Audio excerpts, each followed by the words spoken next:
shadow of war. It's not just a figure of speech, it's our modern lives. The sequel to Middle-earth, Shadow of Mordor, is called Shadow of War because sequels should be different, but not too different. They should rhyme, if possible. They should always have 90% of their words in common, so that I will call one game by the other game's name in front of the people who made both games, and it will be mortifying. But anyway, let's talk about the orc fucking game. Middle-earth, Shadow of War. What is? Shadow of War is a sequel to 2014's Shadow of Mordor. It exists because the developers at Monolith realized that the opposite of love isn't hate, it's indifference. The Nemesis system in Shadow of Mordor allowed us to make enemies like you wouldn't believe. Enemies who cared. Enemies who remembered every little thing you did.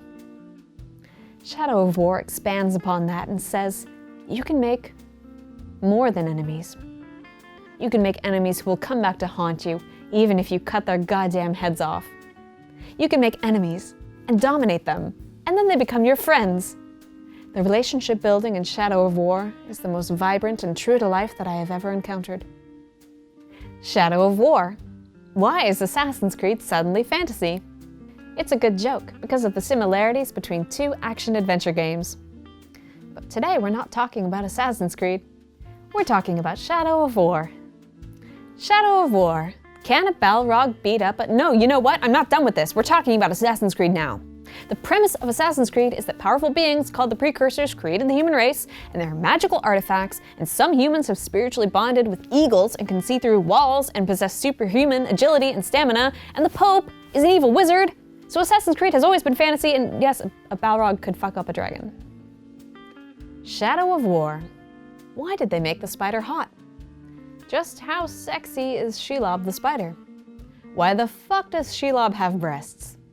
Why a sexy spider? Why a sex spider? Why does the spider look like my mom? In Shadow of War, Monolith seized on Shelob's canonical ancestry, as revealed by the Silmarillion. She's not just a giant spider. She's half giant spider and half primordial light-devouring being, so she can, of course, choose to manifest as neither of those things.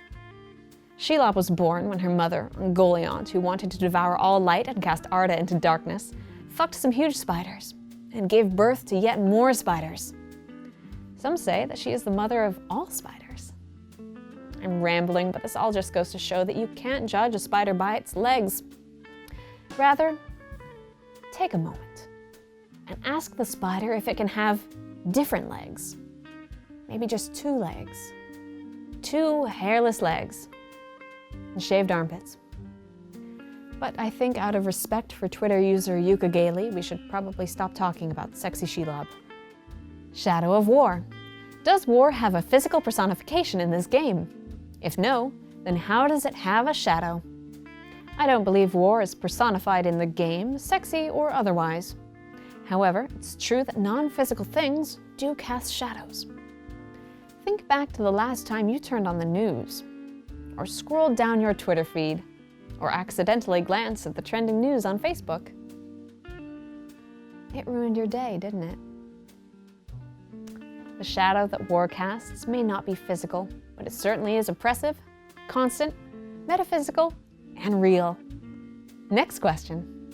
Shadow of War. Does the game have any hot, sexy orcs to compensate for hot, sexy Shelob the spider? Roughly hundreds of people want to fuck the orcs just the way they are, and I think that's beautiful. If Monolith had really believed in us and given us a chance, I think we'd find that plenty of those people would fuck a spider too.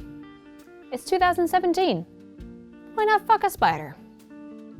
Shadow of War. Are orcs just ugly elves? This isn't even a joke, that's just the plot of the Silmarillion. That's it for now. Come back and see me next week when I open up to find the evil within 2. Next time on SEO Play. How is that, Austin? If you can hear over the clattering of Joe's feet. You sure you don't want to kick it a few more times? Okay. Oh no, don't itch nose. Huh. Haha.